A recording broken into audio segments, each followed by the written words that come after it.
Hello, fellow basement dwellers. This is a fairly interesting concept I came up with, where if a single loyalist primark were to turn traitor, how cooked would the Imperium be, and how would the traitors benefit?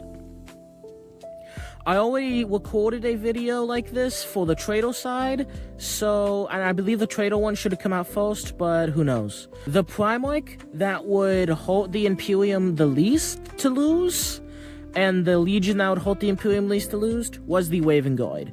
The Waving Guard were fairly important during the heresy, but they really weren't doing too much, mostly because they were shadowed.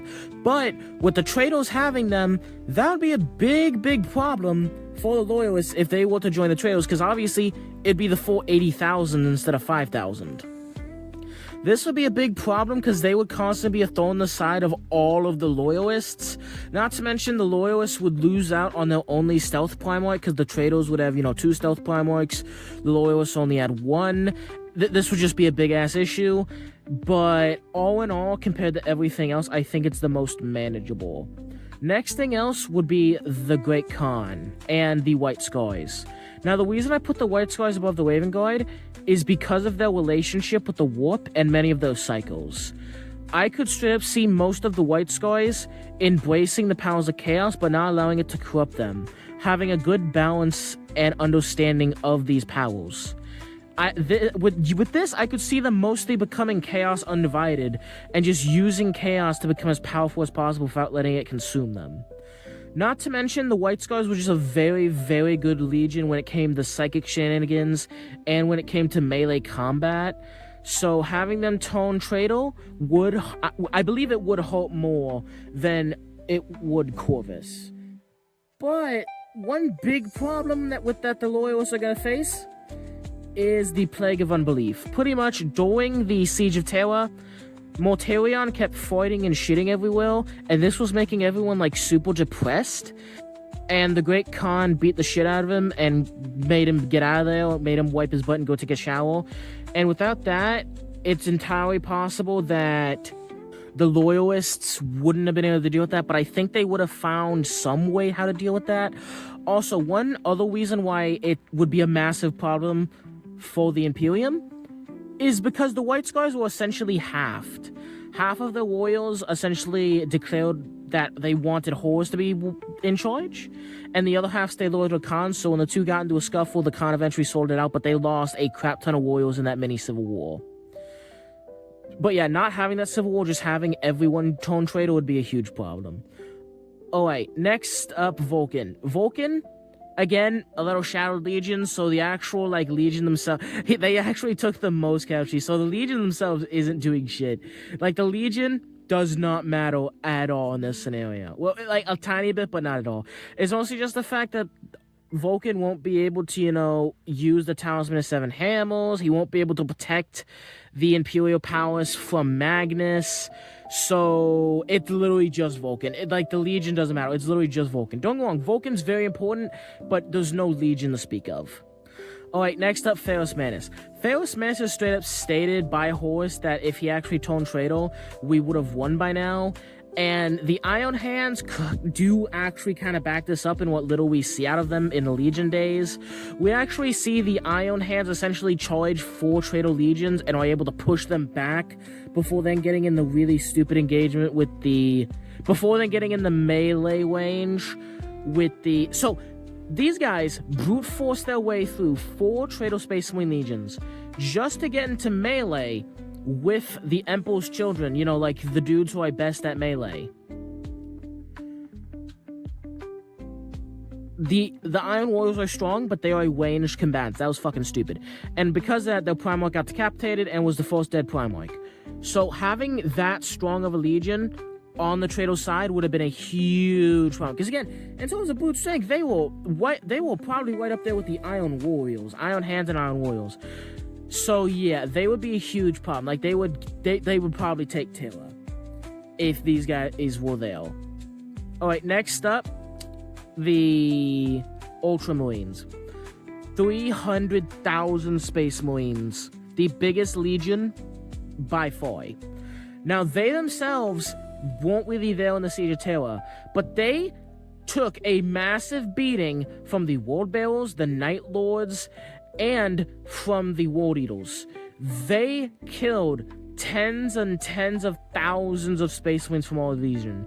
50,000-ish warriors just from the Ward Bearers alone, and tens of thousands of Night Lords and tens of thousands of War Eaters. Not to mention, they fought essentially aspects of all of the, legions. So even though they weren't really there in Terra, they just took out so many fucking legionaries out of the war. Like, the amount of legionaries that were just chucked at Ultramar to keep them out of the way was insane. Not to mention, the Ultramarines coming to Terra was essentially a trump card, although no one really knew they were coming to Terra, so it was a trump card that nobody knew about, essentially. Not to mention the elephants in the room. Not only are there going to be tens of thousands of Traitor Space Marines still alive, there was going to be a unfathomable logistics and supply hub in Ultramar. Like think of the Ultramarines, the whole shit is logistics. So having Potawatomi essentially have a fight. Potawatomi is no longer going to be alone in the dark, carrying the entire Horus Heresy on his back. Gilliman's gonna be there too, with 300,000 Space Marines to chuck at anyone. So yeah, if he joined the Heresy, it's a hard win. Not to mention, again, just the sheer supply lines, it's ridiculous. But yeah, he would just be carrying the Heresy. Next up, Lehman. Now, Lehman's Legion isn't the most important, it's mostly just Lehman. But because after the burning of Prospero, which really hurt the Thousand Sons, but also the Thousand Sons wouldn't have turned traitor if it wasn't for their actions. But regardless, if these guys turned traitor, they would have still done the burning of Prospero, but maybe not, because the Sisters of Silence and the Custodians wouldn't be there to reinforce. But let's just say they turned traitor after that, so they have a similar amount of numbers in the main timeline as this timeline. But anyway, that gets confusing, and that's, a whole thing. Because if they turn traitor too early, that means they have to fight the Thousand Sons by themselves, and they don't have the help of the Sisters of Silence, which hide counter cycles. I don't know, there's a lot of things. But the main reason why he's here, the elephant in the room, is the fact that he stabbed Horus with a spear that permanently wounded Horus and essentially had all of his power seeping out of him. If Horus beat the ever-living shit out of the Emperor in their fight. So if Horus went into that fight at full strength without the wound, he would have won, certainly. Next up, Lionel Johnson of the Dark Angels. 200,000 Space Marines that are dedicated to destruction, erasure, and war crimes. Not to mention the Lion being one of the best duelists imaginable. Only reason the Traitors had a good chance of winning is because Lionel Johnson was in the middle of nowhere trying to fight Conrad. Lionel Johnson getting his hands on his brothers, yeah, they're fucked. Not to mention, I don't believe he would take the powers of Chaos, or he would allow Chaos in his Legion. I think it'd be like a slightly more strict Iron Warriors. Again, 200,000 Space Marines. Some of the best of the best of the best Space Marines with all sorts of master war crime weapons. Keep in mind, the Dark Angels have a weapon known as a decanonizing gun, where if you shoot at something, it gets decanonized. They have all sorts of just hyper-lethal, deadly weaponry that the Emperor of Mankind entrusted to them. Alright, next up, and the worst primark to turn traitor, would be the Blood Angels. First of all, the Blood Angels fought the entire heresy against traitors.